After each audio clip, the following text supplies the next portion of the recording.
Bueno, cuando estaba preparando mi mensaje, tuve una duda, si hacer esto al principio o hacerlo al final, por la sencilla razón de que esto realmente es un resumen de todo mi contenido en esta mañana, ¿sí? Podríamos presentarlo bien como un resumen de todo, pero podríamos presentarlo también como un elemento general para luego ir a los particulares. Entonces también puede ser una introducción, y por eso opté por tomarla más bien como la introducción a mi mensaje, ¿sí? Es un poema que resume esto, pero que también es un poema que nos sirve como un elemento introductorio a mi mensaje en la mañana de hoy. Por eso puedo decir que al hablar un poquito del tema, que ha sido mucho el misterio que este elemento llamado cruz ha escondido.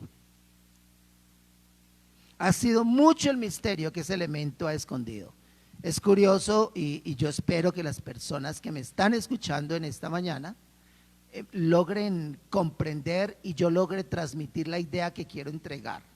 Quiero ser claro en este momento para decir que nosotros, ni yo ni nosotros, cuando digo nosotros decimos la iglesia, en ningún momento atribuimos a la cruz, a ese madero, a ese símbolo, un elemento mayor o más fuerte que lo que tiene el Cristo en nuestra historia, en nuestra vida, ¿sí?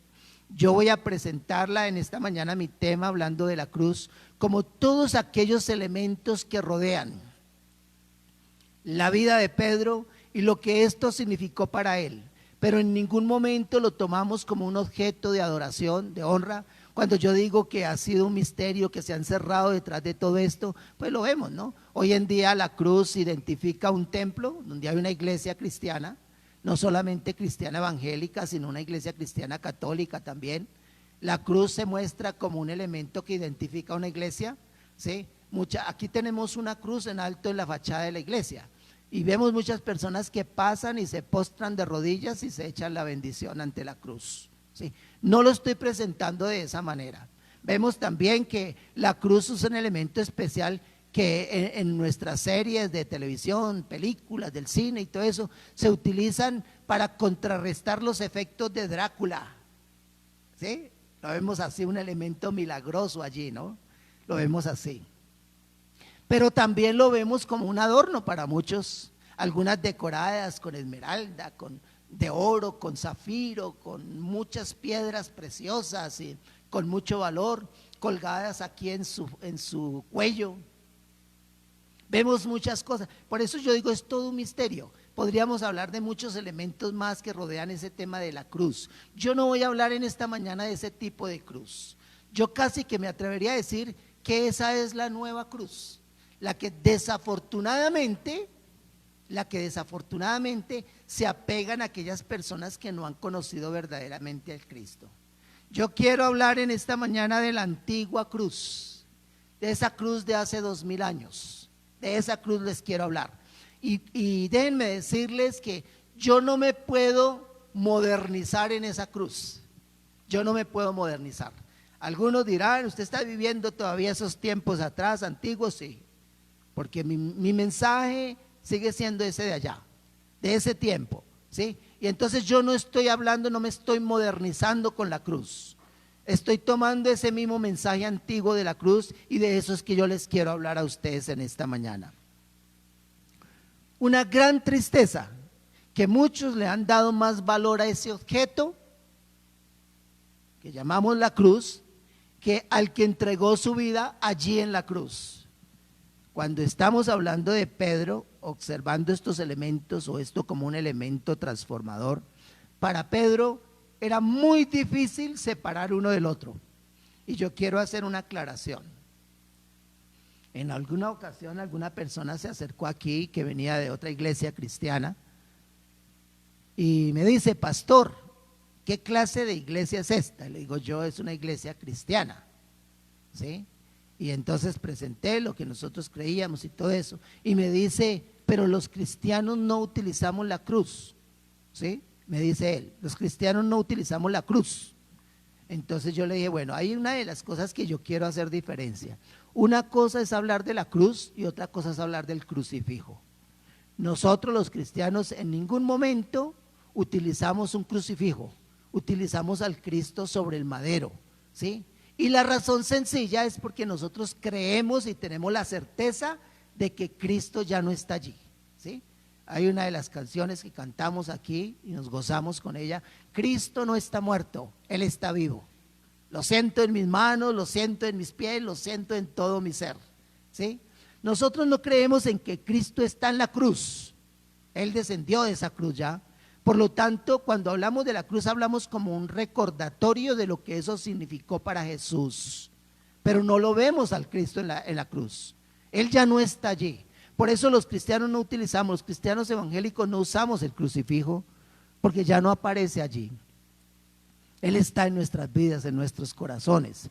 Entonces ahí hacemos la diferencia. Pero cuando hacemos un recuerdo de esto, no podemos separar una cosa de la otra, porque lo que le dio valor a la cruz fue la muerte de Cristo, la entrega de Él allí en esa cruz, ¿sí? Él entregó su vida por nosotros en la cruz, y ese es el hecho que nosotros estamos recordando. Ese es el hecho de que se constituyó en un elemento transformador en la vida del apóstol Pedro. Bien es cierto que la cruz se ha constituido en un símbolo del cristianismo, así lo es. Yo tengo una frase que dice, hay una cruz en alto, ¿sí?, como símbolo de la crucifixión, pero hay una tumba vacía como seguridad de nuestra salvación. Es cierto que la cruz se ha constituido en un simbolismo del cristianismo. En otra oportunidad hablamos también, pero recordamos hoy la cruz y el pez como un símbolo del cristianismo, ¿sí? Pero yo estoy hablando de la cruz. La cruz es un símbolo del cristianismo. Nos recuerda eso, lo usamos los cristianos, lo recordamos los cristianos como un símbolo, pero nunca debe ser considerado objeto de adoración. Nunca la cruz se lleva a la adoración, la honra. Cuando yo expongo esto, presento esto, me estoy acordando de las palabras del apóstol Pablo, ¿no? Cuando allá en el libro de Romanos, en el capítulo 1, habla sobre eso, ¿no? Y hablando de cuál ha sido uno de los grandes problemas en la vida del hombre, y diciendo de que deshonraron, el hombre quitó la imagen del Dios único, del Dios sin pecado, y se la atribuyó a seres creados. Pero no solamente eso, sino también habla de las cosas.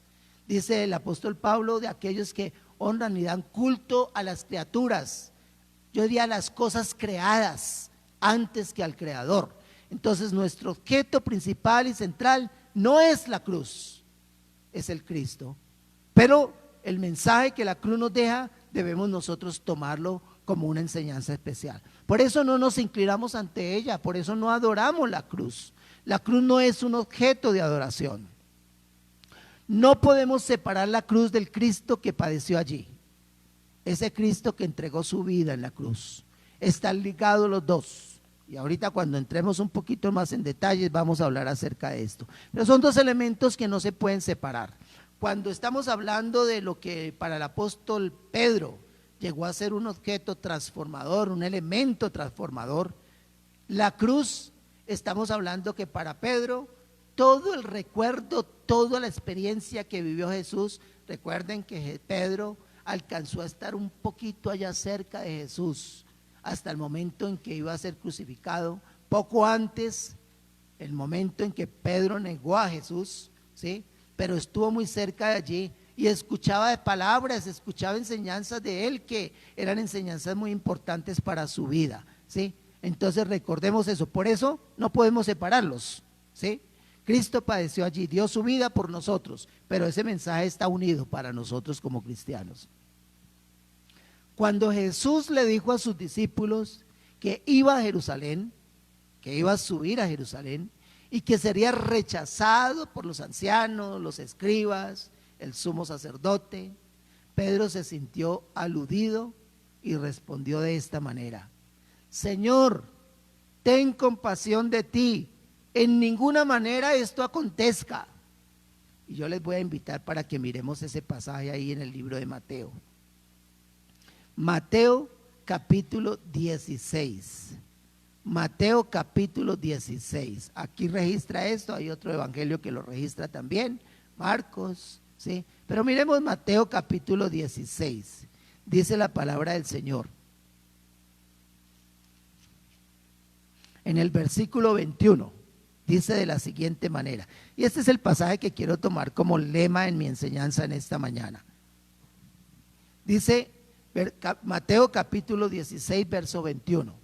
Desde entonces comenzó Jesús a declarar a sus discípulos que le era necesario ir a Jerusalén y padecer mucho de los ancianos, de los principales sacerdotes, de los escribas, y ser muerto y resucitar al tercer día. Cuando ustedes empiezan a leer ese versículo 21 dice, desde entonces. Y es necesario ir un poquito hacia atrás. Cuando yo veo esto tanto en el evangelio de Mateo como en el evangelio de Marcos, pues realmente esto está en el contexto de la declaración de Pedro. Por eso cuando hablo de los elementos de transformación hablo del Cristo, que fue el elemento fundamental para Pedro, ¿sí? Pero después de esa declaración, después de que Pedro dice, tú eres el Cristo, el Hijo del Dios viviente, ¿sí? Jesús no solamente, diría yo, entendió, porque Jesús escudriñaba sus mentes y sus corazones, pero ante esta declaración, Jesús afirma diciendo, bueno, ya ellos saben quién soy yo, ya ellos saben quién soy yo. Miren, cuando estudiamos el libro de Marcos, uno de los temas centrales en el evangelio de Marcos es responder a la pregunta, ¿quién es Jesús? ¿Quién es Jesús? Incluso empieza el evangelio de Marcos hablando acerca de la identificación de él. Recuerden que es ahí en el evangelio de Marcos donde aparece, empieza diciendo principio del evangelio de Jesucristo, Hijo de Dios. Principio del evangelio de Jesucristo, Hijo de Dios. Entonces lo identifica desde el principio. ¿Quién es Jesús? El Hijo de Dios. Y todo el evangelio de Marcos está insistiendo con la pregunta de quién es. La gente se pregunta quién es ese hombre que echa fuera demonios. Los discípulos se preguntan, la gente clara, todos preguntan acerca de quién es Jesús. ¿Quién es ese que aún habla con autoridad a los demonios y le obedecen? ¿Sí? ¿Quién es? ¿Quién es? ¿Quién es? ¿Quién es? El libro de Marcos está diciéndonos, identificándonos plenamente quién es Jesús. ¿Sí? Pues después de que los discípulos logran identificarlo quién es, entonces Jesús cambia su tema, digamos así en la enseñanza. Jesús cambia su tema. Ahora no les va a hablar acerca de quién es Él, sino ahora les va a hablar acerca de qué ha venido a hacer. ¿Qué ha venido a hacer? Y cuando empezamos el versículo 21 dice, desde entonces, ¿cuál es ese entonces? Cuando ya ellos conocieron quién era Jesús, quién era Él. Entonces en ese momento Jesús cambió su enseñanza, Jesús empezó a ir un poquitico más allá y ahora les empieza a enseñar a ellos qué ha venido a hacer. Y por eso el enlace en el evangelio de Mateo cuando dice desde entonces, ¿sí? Comenzó Jesús a declarar a sus discípulos que le era necesario ir a Jerusalén a padecer mucho de los ancianos, de los principales sacerdotes, de los escribas, ser muerto y resucitar al tercer día. Entonces la pregunta, ¿qué ha venido a hacer? Ha venido a morir en la cruz. Ha venido a morir en la cruz. Entonces Pedro, tomándolo aparte, comenzó a reconvenirle diciendo, Señor, ten misericordia, dice, ten misericordia, ten compasión de ti. En ninguna manera esto acontezca. Pero él, refiriéndose al Señor, volviéndose, dijo a Pedro, quítate delante de mí, Satanás, me eres tropiezo, porque no pones la mira en las cosas de Dios, sino en las de los hombres. Quítate delante de mí, Satanás. ¿Cómo trata el Señor a Pedro? Yo creo que esa expresión a Pedro le penetró a fondo, ¿no? Cuando Jesús le dice a Pedro de esa manera. Ahora, desde luego que nosotros podemos ver claramente, no vamos a tomar este texto de una manera literal, pensando que Pedro era Satanás, porque no enseñamos eso, ni tampoco la Biblia lo dice. Pero el Señor sabía que detrás de esta frase de Pedro estaba escondido el enemigo también. No, ¿cómo es posible que vas a hacer eso? Y entonces Jesús le dice, como en otras palabras, tú estás hablando como Satanás. Quieres interrumpirme la labor que he venido a hacer, entregar mi vida en la cruz. Y sigue diciendo el Señor. Entonces Jesús dijo a sus discípulos, si alguno quiere venir en pos de mí, niéguese a sí mismo, tome su cruz y sígame. Cuando yo leo eso, yo digo, Pedro entendió lo que esto significaba. Desde luego que en el mismo momento todas esas expresiones, esas palabras hacían eco en su mente y daban vueltas, y él batallaba con eso en su corazón. Pero más adelante, y que vamos a hablar en otra de mis series que voy a presentar aquí, sí, en otro de mis puntos, otra de las partes de este mensaje, más que de series, otro de los puntos de este mensaje, voy a aclarar un poquito eso también, pero posteriormente Pedro lo entendió muy bien. Pedro lo entendió muy bien. Hasta el último momento, incluso después de la resurrección de Jesús, Pedro tuvo una lucha con entender eso, ¿no? Pero cada cosita en la vida de Pedro caminaba y marcaba hacia allá, hacia Pedro comprender lo que ese mensaje significaba. Y es una declaración muy fuerte de parte de Jesús, ¿no? Cuando Jesús dice que es necesario tomar su cruz. Si alguno quiere venir en pos de mí, niéguese a sí mismo, tome su cruz y sígame. Ahora voy a hablar un poquito más de eso, pero la cruz es un elemento transformador en nuestra vida. Por eso la invitación que hace Jesús. Más adelante allá en el Evangelio de Juan, en el texto que leyó mi esposa hace 8 días, en el Evangelio de Juan capítulo 21, ¿sí? Me llama la atención la manera como Jesús cierra este ciclo de conversación, ¿no?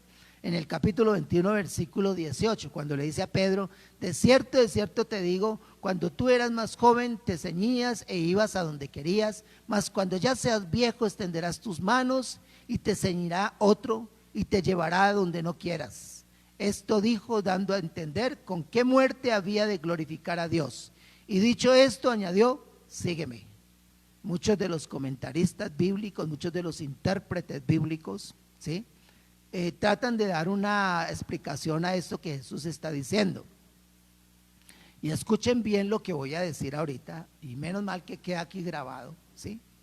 La tradición, no la Biblia, la tradición dice que el apóstol Pedro murió crucificado también. En la Biblia no nos habla sobre eso. Lo único que dice la Biblia aquí, que algunos interpretan eso, es cuando dice que dijo el Señor que cuando ya seas viejo extenderás tus manos. Entonces algunos interpretan esto de esa forma, pero la tradición, no la Biblia, la tradición es algo que ha sido pasado de generación en generación, ¿sí? Dice que Pedro murió crucificado, y es más, agregan que cuando Pedro fue a ser crucificado, Pedro dijo que él no era digno de morir como su maestro, como su Señor, y entonces lo crucificaron boca abajo, ¿sí? Simplemente porque Pedro dijo que no era digno de morir como su Señor. La tradición, no estoy hablando de la Biblia, ¿sí? Hago alusión a este punto porque es interesante cuando estoy hablando acerca de esto. Pero volviendo al tema de la lectura que estamos haciendo, ¿sí? Cuando Jesús dice, si alguno quiere venir en pos de mí, niéguese a sí mismo, tome su cruz y sígame, entonces ya estaba entregando un mensaje que penetraba el corazón de Pedro, y por eso me atrevo a decir que la cruz llegó a ser un elemento transformador en la vida de Pedro. Sigue diciendo el pasaje, porque todo el que quiera salvar su vida la perderá, y todo el que pierda su vida por causa de mí la hallará. Porque ¿qué aprovechará el hombre si ganare todo el mundo y perdiere su alma? ¿O qué recompensa dará el hombre por su alma? Porque el Hijo del Hombre vendrá en la gloria de su Padre con sus ángeles, y entonces pagará a cada uno conforme a sus obras. De cierto os digo que hay algunos de los que están aquí que no gustarán la muerte hasta que hayan visto al Hijo del Hombre viniendo en el reino, en su reino, ¿sí?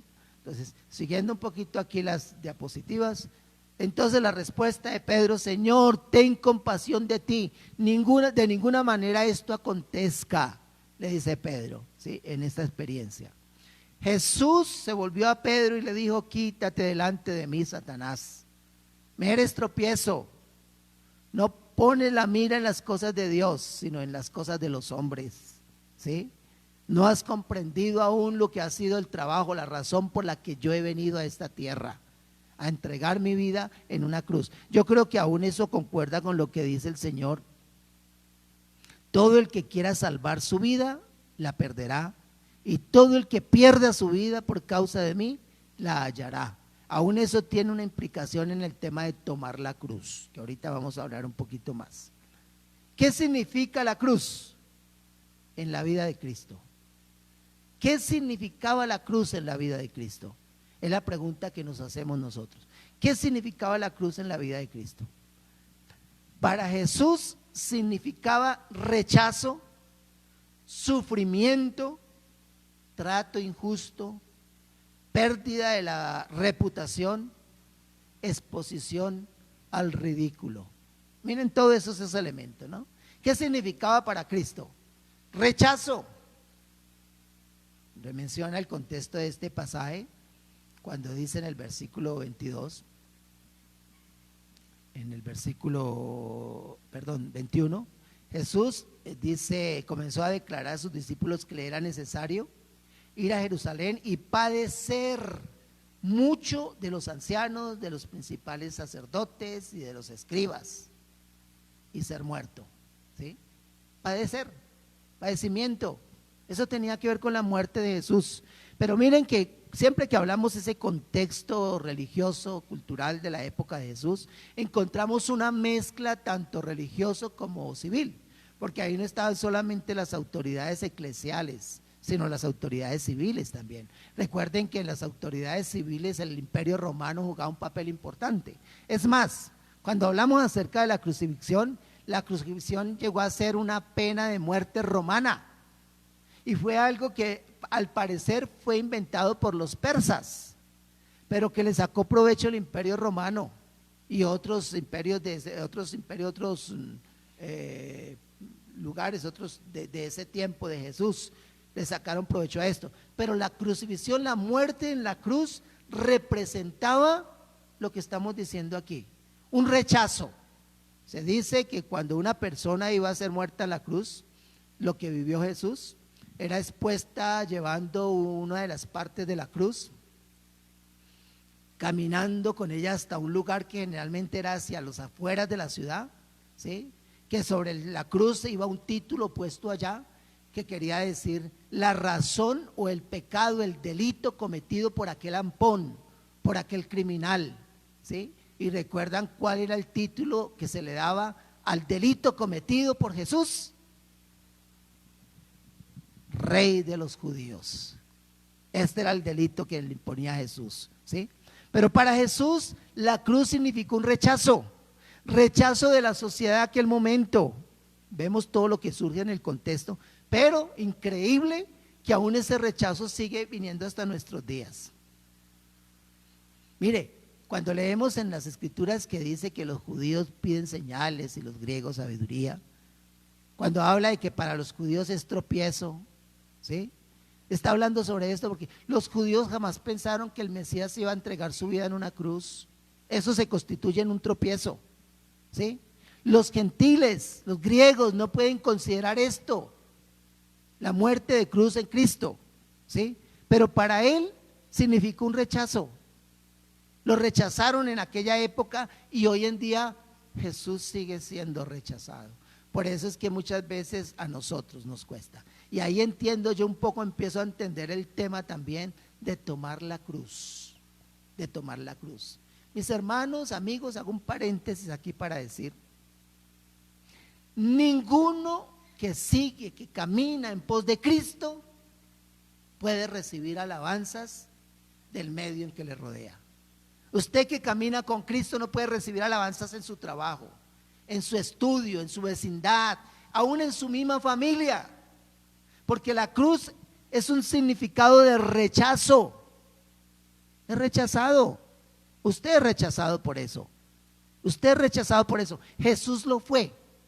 Cuando yo a veces paso por momentos difíciles así, por mantenerme firme en principios de la palabra de Dios, y que a veces soy rechazado no solamente por la gente de afuera, porque el problema mayor que vivimos como cristianos es que muchas veces aún al interior de nuestra iglesia, cuando yo digo nuestra iglesia no estoy hablando de esta comunidad, estoy hablando de la iglesia del Señor.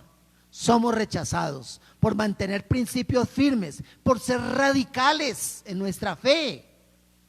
Somos criticados, somos rechazados. Los mismos creyentes nos rechazan, nos tildan de fanáticos por poner principios firmes, radicales en nuestra fe cristiana. Somos rechazados. Yo menciono cada rato una canción muy antigua de la iglesia cristiana. A mí me gustan mucho los himnos. Y recuerdo mucho una canción que se titula Hay una senda. Y en parte de la canción dice: las amistades y todos mis parientes fueron las gentes que yo relacioné. Me aborrecieron por causa de su nombre cuando supieron que a Cristo me entregué. Eso dice una parte de esa canción, ¿sí?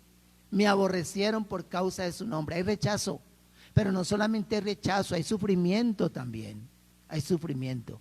Mis hermanos, lo que se nos avecina, el sufrimiento que se nos avecina por mantener la firmeza en el Señor, en el mensaje de la cruz, es algo fuerte, es algo fuerte. El trato injusto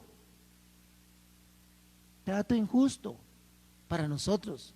Yo he tenido la oportunidad de ir a pedir un crédito para un carro, ¿sí?, en una corporación bancaria, y me han rechazado, me han dado trato injusto. La respuesta ha sido que no me prestan dinero porque a los pastores no nos prestan. Eso es lo que me han contestado. Y así me hicieron una llamada: mire, lo siento, su crédito ha sido rechazado, a los pastores no les prestamos dinero. Miren eso, es trato injusto, ¿sí? Si una persona, uno de nuestros jóvenes va a acceder a un crédito de estudio a través del ICETEX, sí, el que presta dinero para estudio, seguramente usted va a abrir puertas y se lo van a prestar con intereses altísimos. Pero vaya un muchacho, un joven, pida dinero prestado para irse a estudiar al seminario. Eso no le prestan para eso, no le prestan para eso. Entonces miren las condiciones, ¿no? Entonces, trato injusto, Jesús lo vivió. Jesús vivió un trato injusto. El Rey de Reyes, el Señor de Señores, del cual hablaba Isaías, el Príncipe de Paz, Él fue rechazado injustamente. Pérdida de la reputación. Decíamos que la crucifixión era un simbolismo, ¿sí?, o más bien, ponía en ridículo, pero bajaba la condición de la persona como uno de los más grandes criminales. Y cuando nosotros leemos eso en las Escrituras, nos encontramos con que en la Biblia, recuerden el caso de Jesús con Barrabás, ese que sí fue el gran criminal, pero prefirieron soltar a Barrabás y crucificar a Jesús. Pérdida de reputación, exposición al ridículo. Miren, aún, perdónenme que lo diga, no sé cuál sea el concepto que ustedes tengan acerca de esto. Hace poquito estaba leyendo un artículo de esa famosa película que surgió por ahí, donde presenta a Jesús aún con relaciones homosexuales, ¿sí?, con relaciones ilícitas sexuales. Eso solamente sale de la mente de una persona corrupta. Los guionistas, los escritores de eso son personas corruptas, personas que no conocen al Señor. Por eso exponen a nuestro Cristo al ridículo, a la pérdida de su reputación, porque en ellos no hay nada de limpieza en su mente. Por eso exponen a Jesús al ridículo, y ellos no lo pueden ver de otra manera. De la abundancia del corazón habla la boca, así lo ven ellos. Eso es lo que tienen, esa es la porquería que guardan en su corazón. Así ven a Jesús. Jesús fue expuesto al ridículo y lo sigue siendo hoy. Y se quejan porque no permiten que la película sea presentada libremente. Toda esta gente corrupta ve a Jesús corrupto, y eso representó para Jesús la cruz. Pero lo peor de todo, la muerte como un criminal en la cruz, la muerte como un criminal común. Allí se ve a Jesús, la muerte como un criminal común. Esa era la preparación que Jesús hacía, no solo a Pedro, sino también a todos sus discípulos. Esa era la preparación. Después de que los apóstoles, los discípulos dicen: tú eres el Cristo, ¿qué he venido a hacer? A morir en la cruz. Ahora que ya saben quién soy yo, entiendan cuál es mi misión. Y mi misión ha sido venir a entregar mi vida en la cruz. Ahora, cuando nosotros vemos pasajes en la Biblia, cuando nos presentan ese cuadro de Jesús en Getsemaní, ¿sí?, donde Jesús estaba de rodillas orando, ¿sí?, y dice que de su frente caían gotas de sudor como gotas de sangre, caían de su frente, y Jesús hacía oración diciendo: si es posible, pasa de mí esta copa, pero hágase tu voluntad y no la mía. Miren, mis hermanos, cuando digo que Jesús preparaba a sus discípulos, es que significaba para él entregar su voluntad. ¿A quién? Entregar su voluntad al Padre. Jesús decía: Padre, si es posible, si hay otra manera de redimir a este mundo perdido, que yo no tenga que ir a la cruz, te ruego que hagas uso de esa otra manera.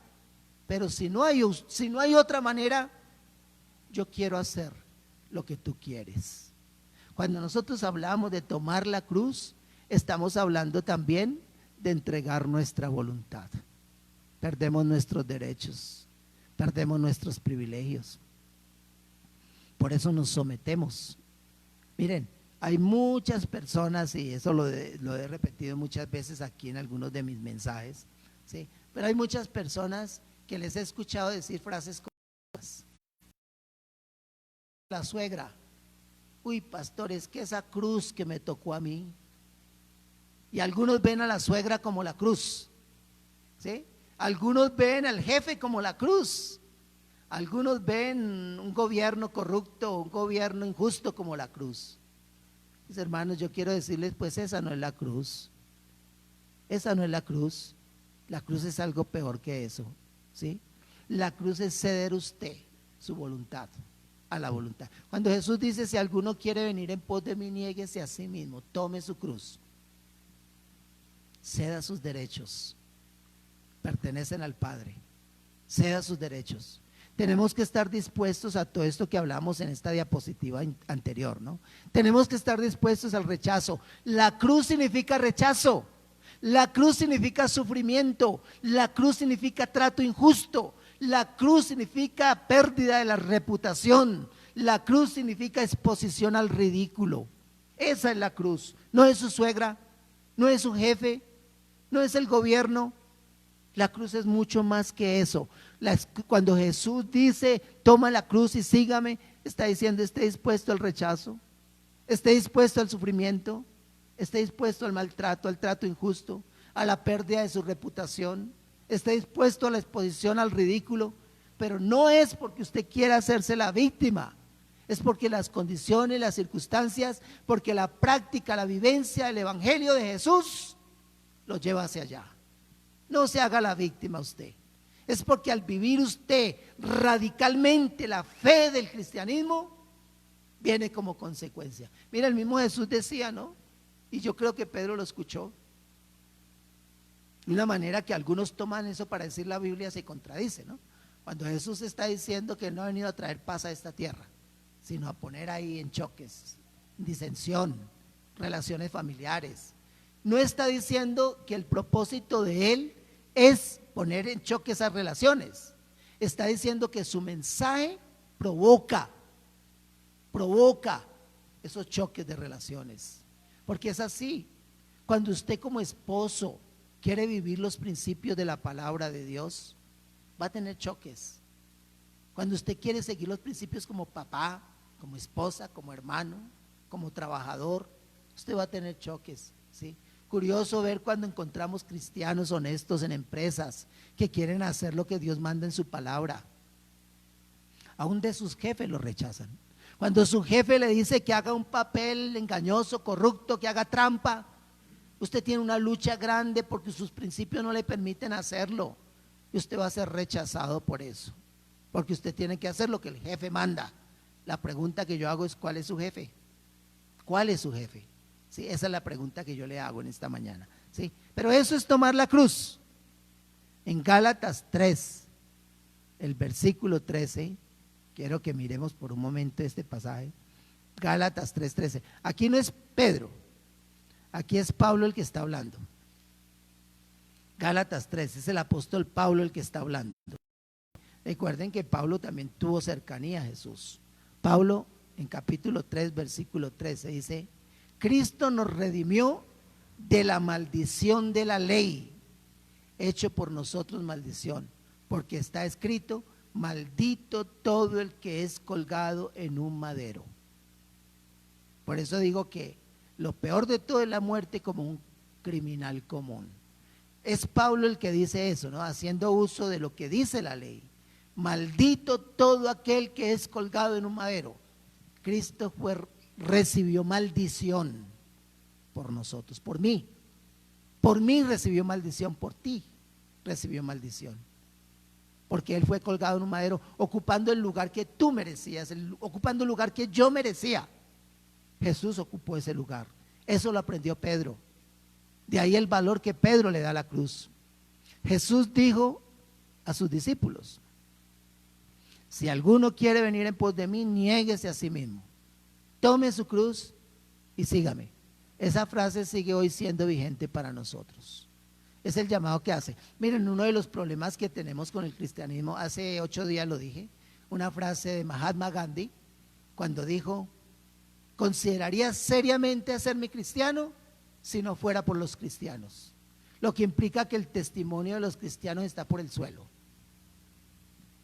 Pero uno de los problemas que tenemos con el cristianismo es que muchos no viven el cristianismo, el auténtico cristianismo del cual nos habla el Señor. Muchos no han tomado la cruz, muchos no andan con la cruz a cuestas, no la han tomado. Y esa cruz no es para ponérnosla aquí, esa no es para ponérnosla ahí, esa es para ser concordantes en nuestra práctica, en nuestra vivencia como hijos de Dios. Es seguir sus principios. Lo que más nos cuesta como cristianos es ser radicales.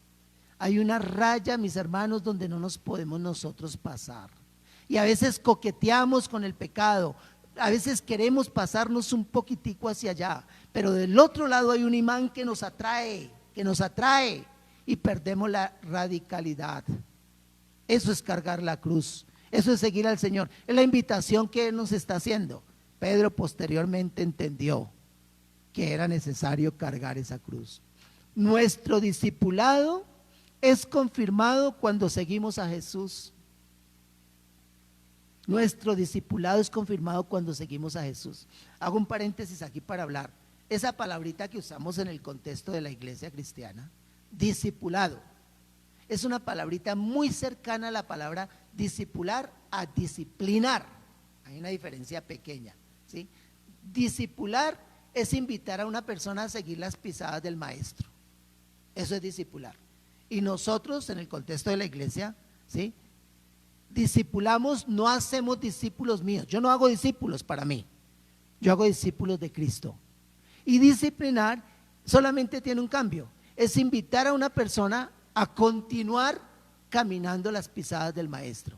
Quiere decir que se disciplina a alguien que se ha salido del camino, ¿sí? Pero cuando nosotros hablamos, volviendo al tema aquí, ¿sí?, cuando decimos que nuestro discipulado es confirmado cuando seguimos a Jesús, no solo cuando Él es popular, sino también cuando Él es rechazado, ¿sí? Seguimos a Jesús. No dudo que hay algunos escenarios donde llegamos y nos identificamos como cristianos y hay personas que nos alaban a nosotros por eso. Yo no dudo eso, ¿sí? Pero el discipulado no es solamente cuando seguimos a Jesús, en esos momentos cuando Jesús es aceptado. Nuestro discipulado es confirmado cuando seguimos a Jesús en los momentos en que Él no es popular, no es popular. Cuando encontramos ese rechazo, allí sí confirma nuestro discipulado, ¿sí? Cuando Jesús no es popular, cuando el mensaje de Cristo, el mensaje de la cruz pierde sentido para muchos y yo me puedo presentar como un hijo de Dios. Yo viví algunas experiencias así en mi colegio cuando estaba haciendo mi secundaria. En alguna ocasión pasó algo que el colegio hizo una actividad religiosa y muchos estudiantes no fueron y se quedaron en clase. Y recuerdo mucho que nos hicieron poner en filas a todos, que éramos como 1,600 estudiantes, ¿sí? Y el coordinador de disciplina se paró a dar un discurso público allá, insultando a todos los que no habían ido al evento, y luego hace una pregunta, ¿sí? ¿Cuántos de ustedes no son católicos, apostólicos, romanos? Yo levanté mi mano y nos hizo pasar a todos adelante para ponernos al ridículo, y nos insultó, nos dijo muchas cosas, ¿sí? Entonces, y relacionaba eso con la no asistencia a la actividad religiosa. Entonces, ahí delante de todos los estudiantes y delante de todos, mi respuesta fue: perdón, señor coordinador, ¿cuál es la inquietud que usted tiene? ¿Está regañando a la gente que no estuvo o a la gente que no es católica? Yo no soy católico, pero estuve presente en la convocatoria que se hizo. Y ahí delante de todos me trató mal con vulgaridades y todo, y me hizo ir hacia las filas, cuando el problema era de él, ¿no? Relacionando una cosa con la otra. Pero nos pasa muchas veces eso, y a veces nosotros escondemos el hecho de ser creyentes, porque nos cuesta, ¿no? Nos cuesta trabajo eso. Entonces nuestro discipulado es confirmado cuando seguimos a Jesús, no solo cuando Él es popular, sino también cuando Él es rechazado. Cuando Jesús es rechazado, ahí se confirma nuestro discipulado. Es necesario que recordemos que para nosotros la cruz debe ser más que un principio. La cruz debe ser más que un objeto de adoración, de adorno, perdón, más que un objeto de adorno. Debe ser más que un amuleto, más que una identificación religiosa. Para nosotros debe ser más que todo eso, ¿no? Más que un objeto de adorno, más que un amuleto. Al contrario, cuando nosotros tomamos la cruz, eso no nos adorna para nada. Eso no nos adorna para nada. Cuando seguimos fielmente lo que el Señor nos pide, al contrario, eso es un defecto para muchos. Nos ven como un defecto, eso no es un adorno. No es un adorno para nosotros. Para nada nos adorna el tomar la cruz y seguir en pos de Cristo. Para nada nos adorna, ¿sí? Desde luego no podemos verlo como amuleto, no podemos verlo como una identificación religiosa. Tampoco puede usted tomarlo para cuando tenga que enfrentar a Drácula, porque eso no es la cruz. Esa no es la cruz. La cruz es mucho más que todo eso. Es seguir a Jesús, es seguir sus principios, es seguir sus valores, es seguir lo que Él nos enseña en su palabra. Su sangre fue derramada en la cruz para salvarnos de nuestros pecados. Así lo dice la Escritura. Y por eso en mi poema del comienzo, y por eso decía, no sé si lo utilizo como introducción o lo utilizo como conclusión, ¿sí? Pero una frase que repite la poesía es: la cruz fue para Cristo cual la meta de toda su carrera terrenal. Allí llegó triunfante como atleta, cansado de realizar su sprint final. Eso fue la cruz para Cristo, ¿no? La meta de toda su carrera terrenal. Y cuando llegó a la meta, Jesús simplemente dijo: consumado es, consumado es, todo está hecho, he llegado hasta acá, consumado es. La cruz fue la meta de Jesús, fue la meta de Cristo. Eso fue la cruz. En los escritos de Pablo, la palabra de la cruz era el poder de Dios para terminar con la vida egocéntrica, donde se llevaba a cabo la liberación del hombre del pecado. Ese es el mensaje que nos entrega Romanos capítulo 8. Romanos capítulo 8. ¿Sí? En los escritos de Pablo, la palabra de la cruz era el poder de Dios para terminar con la vida egocéntrica. Ya no era Él, era el Padre. Cristo vive en mí. Donde se llevaba a cabo la liberación del hombre del pecado. Ese es el mensaje de Romanos capítulo 6, versículo 6, ¿sí? cuando Pablo en esta porción de las Escrituras dice: sabiendo esto, que nuestro viejo hombre fue crucificado juntamente con él. Esa es la cruz que nos invita a tomar Jesús. Nuestro viejo hombre fue crucificado juntamente con él, para que el cuerpo del pecado sea destruido, a fin de que no sirvamos más al pecado, porque el que ha muerto ha sido justificado del pecado. Y si morimos con Cristo, creemos que también viviremos con él, sabiendo que Cristo, habiendo resucitado de los muertos, ya no muere, la muerte no se enseñorea más de él, porque en cuanto murió al pecado, murió una vez por todas, mas en cuanto vive, para Dios vive. Eso es lo que nos muestra las Escrituras, ¿no? Así lo dice, así resume Pablo, ¿no? En los escritos de Pablo, la cruz era el poder de Dios para terminar con la vida egocéntrica. Ya no yo, sino Cristo en mí. Hágase tu voluntad y no la mía, decía Jesús. Igualmente yo debo de hacerlo. Ya no vivo yo, mas Cristo vive en mí. Esto fue lo que la cruz significó para Pedro, para la iglesia primitiva, la primera iglesia, los comienzos de la iglesia. Esto es lo que debe significar para hoy para nosotros. Un elemento transformador.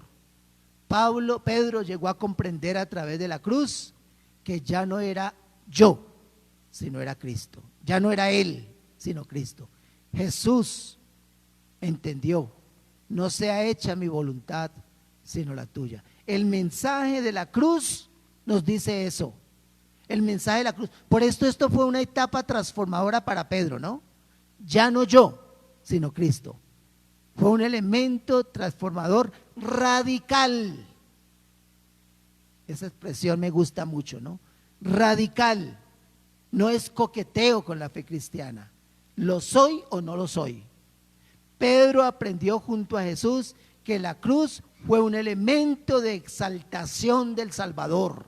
Lo menciona también allá en Hechos. Es Pedro el que está diciendo esas palabras aquí en Hechos capítulo 5. Pedro expresa esta siguiente expresión. Hechos 5, versículo 29. Dice Pedro: respondiendo Pedro y los apóstoles dijeron: es necesario obedecer a Dios antes que a los hombres. Es necesario obedecer a Dios antes que a los hombres. El Dios de nuestros padres levantó a Jesús, a quien vosotros matasteis colgándole en un madero. A este Dios ha exaltado en su diestra por príncipe y salvador, para dar a Israel arrepentimiento y perdón de pecados.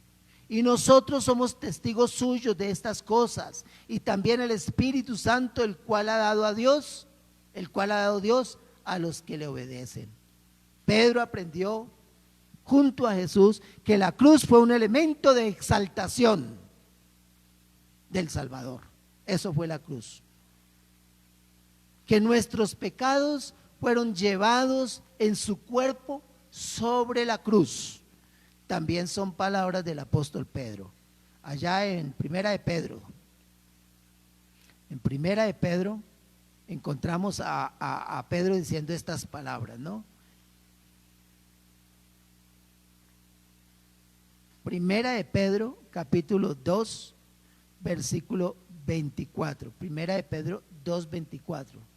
Quien llevó él mismo nuestros pecados en su cuerpo sobre el madero, para que nosotros, estando muertos a los pecados, vivamos a la justicia, y por cuya herida fuisteis sanados.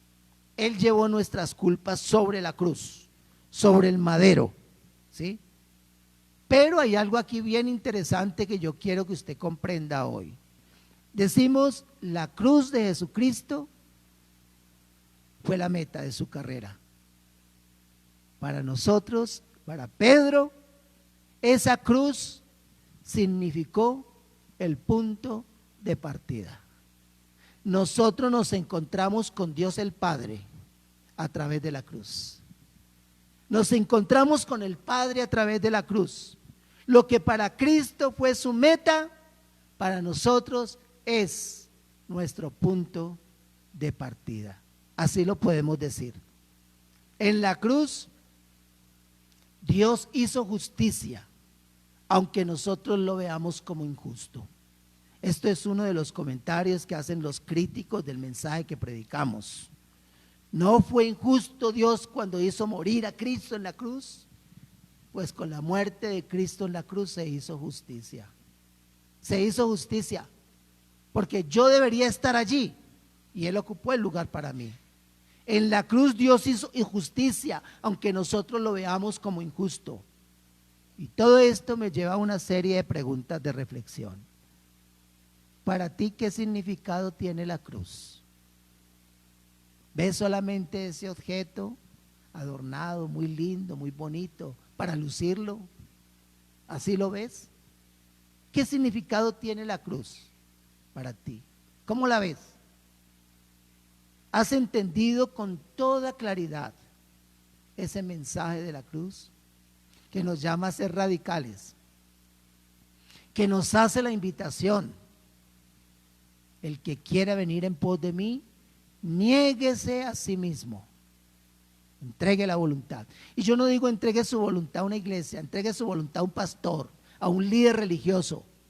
Entregue su voluntad al Dios de la gloria, al Padre eterno, el que le está llamando, el que le está invitando. No es entregar su voluntad a grupos o a hombres terrenales, es entregar su voluntad a Dios el Padre, el que le llama a usted hoy, ¿sí? ¿Has entendido con claridad ese mensaje? ¿Ha sido este un elemento transformador en tu vida? ¿Tú puedes hablar antes de la cruz y después de la cruz en tu vida? Después de que tomaste la cruz y antes de tomar la cruz, ¿puedes encontrar un contraste en tu vida en esas dos etapas? Antes de y después de, ¿o sigue siendo el mismo? No hay cambios en tu vida. ¿Estás dispuesto a tomar la cruz y seguir en pos de Cristo? ¿Estás dispuesto a obedecerle a Él? ¿Estás dispuesto a someter tu vida a Él? ¿Estás dispuesto a tener cambios radicales en tu vida? Espero que tu respuesta sea positiva. Dios, te damos gracias en esta mañana. Gracias porque has estado aquí. Gracias porque estás allá en el corazón de cada persona. Porque has hablado en esta mañana. Y yo sé que este mensaje no solamente ahora, sino va a seguir dando resultados, frutos, Señor. Hoy tu palabra ha sido predicada. Los resultados son tuyos. Sembraré tu simiente preciosa. Dejaré el resultado al Señor. Es tu Espíritu el que obra en los corazones. Bendito tu nombre por los siglos de los siglos. Amén. Dios les bendiga, mis amados hermanos. El Señor les guarde. Les invitamos a seguir conectados con nosotros a través de cada una de las participaciones, ¿sí? Las damas están el día martes a las 8 de la mañana. Póngase en contacto si usted no sabe cómo entrar. Comuníquese con alguna de ellas, mi esposa, con Ivonne, con Catherine, y seguramente le van a indicar cómo hacer para unirse a la transmisión del día martes a las 8 de la mañana, ¿sí? Los días miércoles los jóvenes tienen una reunión también a las 5:15 de la tarde. Si usted no quiere hacerlo y no sabe cómo hacerlo, comuníquese con Camila, comuníquese con Lucho, comuníquese con María Paula. Ellos le van a guiar, le van a asesorar para hacerlo, ¿sí? También el grupo de alabanza es un grupo cerrado, porque es con el grupo que dirige la alabanza en la iglesia, que está en receso en estos días, pero siguen estando en comunicación entre ellos a través de estas redes que Dios nos ha dado, ¿sí?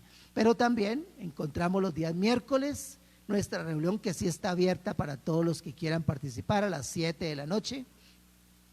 Igualmente, si usted quiere hacerlo, mándenos un mensajito de texto ahí al WhatsApp, al número telefónico, ya sea a nosotros, ya sea a Catherine, que también está al frente de esto, pero mándenos un mensajito y le vamos a indicar cómo unirse, ¿sí? Y también el día viernes, en las horas de la tarde, los jóvenes una vez más están allí reunidos. Igualmente, póngase en contacto con ellos. El día sábado tenemos dos reuniones, una a las 10 de la mañana, que es el grupo de misiones, que está también en contacto, en comunicación, orando y conociendo lo que está pasando con algunos de nuestros misioneros en otro lugar. Pero también damos gracias a Dios por el programa infantil. nuestra congregación, Pequeños Gigantes. El día sábado a las 5 de la tarde estamos ahí conectados, alimentando a nuestra niñez y glorificando el nombre del Señor también. Entonces, cualquier cosa que usted necesite saber con mayor exactitud, comuníquese con nosotros, mándenos un mensajito y con mucho gusto le instruiremos. Que Dios le bendiga, que le acompañe, que le lleve de su mano y que le libre de toda esta plaga que nos está haciendo daño. Que Dios les bendiga.